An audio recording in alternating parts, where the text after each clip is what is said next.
Break के बाद आपका फिर से स्वागत है मनी मॉर्निंग में। बाजार के लिए हम देख रहे हैं कि संकेत अगर ग्लोबली अगर आप देखेंगे तो वो ठीक ठाक है। हालांकि गिफ्ट निफ्टी वो हल्की सी बढ़त पर शुरुआत के संकेत दे रहा है और बढ़त बहुत ही मामूली है, सिर्फ 8 अंकों के आसपास की। शुक्रवार को हमने तेज सेल ऑफ देखा। निफ्टी बैंक हमने देखा कि 50,000 के बेहद करीब बंद हुआ और 55,000 के, माफ कीजिएगा। और आज भी हम देख रहे हैं कि कोई ऐसी बहुत कोई राहत के संकेत नहीं आ रहे हैं। लेकिन अगर आप इंडेक्स से हटकर अगर खबरों पर, नतीजों पर फोकस करना चाहते हैं तो जरा उसकी बातचीत कर लेते हैं। और शरद हमारे साथ फिर से जुड़ गए हैं खबरों वाले शेयर लेकर और नतीजों की लिस्ट लेकर। शरद बताइए, अब तो निफ्टी के सिर्फ 3 ही नतीजे हैं, वो भी इस हफ्ते आ जाएंगे, तो कैश वाले एफएनओ वाले नतीजे बचे होंगे। बताइए क्या क्यूज आ रहे हैं, कैसे संकेत हैं?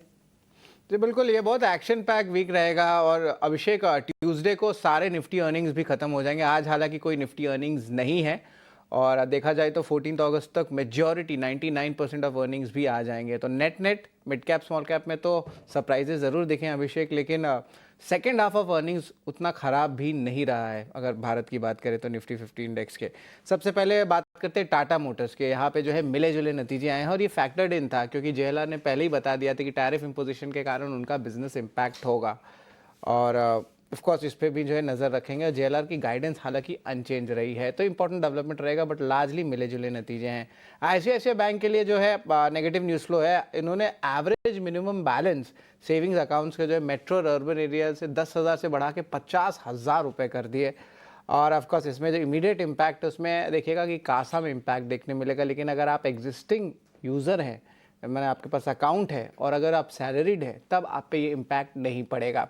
ऑफकोर्स ये जो मूव आया है इसमें जो है बैंक चाहते हैं कि ज़्यादा बड़े डिनोमिनेशन के अकाउंट्स हो और जो लो वैल्यू अकाउंट्स होते हैं जहाँ पे बिजनेस कम होता है उसको वो जो है कम करना चाहते हैं, यानी कि प्रीमियमाइजेशन की तरफ बढ़ना चाहते हैं। लेकिन देश का इतना बड़ा बैंक है और इतनी बड़ी अनाउंसमेंट्स की, वो भी खास करके मेट्रो एरियाज़ में 50,000 रुपीज़ का एवरेज मंथली बैलेंस रखने के लिए, तो ये ऑफकोर्स नए अकाउंट होल्डर्स के लिए थोड़ा सा डिफिकल्ट हो सकता है। अब इसका इम्पैक्ट क्या होगा, शायद वो पीएसयूज़ में जा सकते हैं या कोई और अन्य प्राइवेट बैंक्स में जा सकते हैं।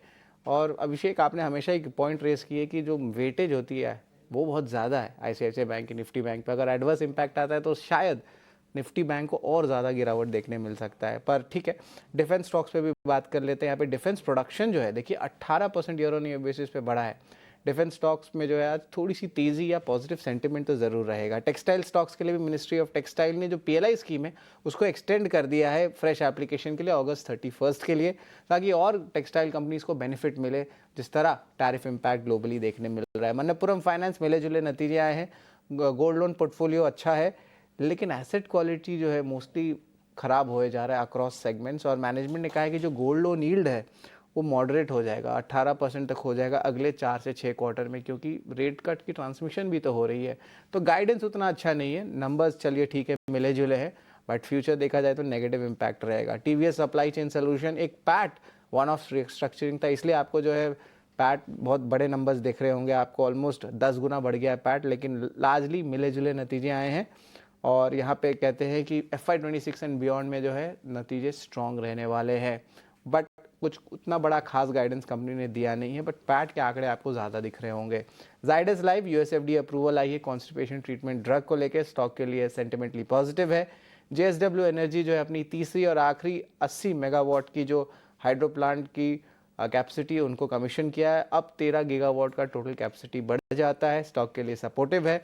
ब्रिगेड एंटरप्राइजेज ईस्ट बेंगलुरु में एक अहम प्रोजेक्ट ला रहे हैं, 225 करोड़ का ये प्लॉटेड प्रोजेक्ट का रेवेन्यू पोटेंशियल रहेगा, स्टॉक के लिए सपोर्टिव है। और आखिर में doctor Reddy's neutral to impact नतीजे देखने मिल सकते हैं, जहाँ पे यूएसएफडीए की ईआईआर जो है मिरिया लागोडा एपीआई फैसिलिटी से इनका इंस्पेक्शन खत्म हुआ है, वॉलंटरी एक्शन इनिशिएटेड यहाँ पे अनाउंस किया गया। तो ये अहम स्टॉक्स है जिस पे हमारी नज़र होनी चाहिए। और धीरे धीरे करके अर्निंग सीजन है वो भी कंप्लीट हो रहा है अभिषेक, और यहाँ पे देखें तो नेट नेट हम कहेंगे कि ये अर्निंग सीजन जो है मिक्स्ड रहेगा, उतना खराब भी नहीं था। सेकेंड हाफ अच्छा परफॉर्मेंस हुआ है। ठीक है शरद, लेकिन दिक्कत यह है बाजार के लिए कि अभी तक तो ठीक है, इक्का दुक्का जो भी निफ्टी के रोज रोज अर्निंग आते थे हम उस पर देखने की कोशिश करते थे कि मौके कहाँ पर बन सकते हैं। अगर ये अर्निंग सीजन ओवर हो गया, टैरिफ को लेकर चिंताएं अगर जारी रहती है, एफआईज अगर बेचते रहते हैं, तो बाजार में बड़ी कंफ्यूजन की स्थिति होगी और फिर ये अंदाज़ा लगा पाना कि मौके कहाँ पर बन रहे हैं तब बिल्कुल हम स्टॉक स्पेसिफिक हो जाएंगे बाजार में। उम्मीद करेंगे कि उसके पहले, वो सिचुएशन आने से पहले बाजार के लिए एक कोई डायरेक्शनल कोई खबर एक आ जाए और बाजार उस पर रिएक्शन दे। अदरवाइज कंसोलिडेशन ये लगातार खिंच रहा है और इंट्राडे में जो मूवमेंट है, जो वोलेटिलिटी है, जो रिटेल ट्रेडर्स हैं उनके संभालने की वश की बात नहीं है। बहुत मुश्किल है इंडेक्स को प्ले करना। लेकिन शरद ने